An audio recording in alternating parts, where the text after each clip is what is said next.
આજે બોટાદ એપીએમસી ખાતે કમિશન એજન્ટો, વેપારીઓ અને સહકારી મંડળના પ્રમુખશ્રીઓની એક અગત્યની બેઠક બોલાવવામાં આવી. આ બેઠકની અંદર ચર્ચા વિચારણા કરવામાં આવી.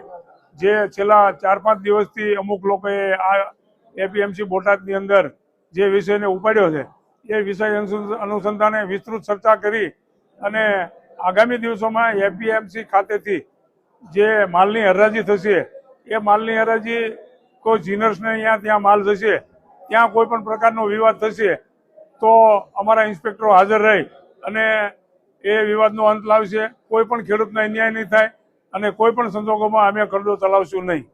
બીજો વિષય કે 6 કિલોમીટરની મર્યાદા એપીએમસીની સ્થાપના થયા પછી 6 કિલોમીટરની મર્યાદા છે. એવો નિર્ણય કરવામાં આવ્યો છે કે 6 કિલોમીટરથી વધારે કોઈ પણ જીનર્સના જીનો દૂર છે તો એને બોલાવી અને એમની સાથે બેઠક કરી અને 6 કિલોમીટરથી વધારે ખેડૂતને માલ લઈ જવામાં અસમર્થતા છે તો એમને પણ વાહનોનું ભાડું નક્કી કરી આપવામાં આવશે.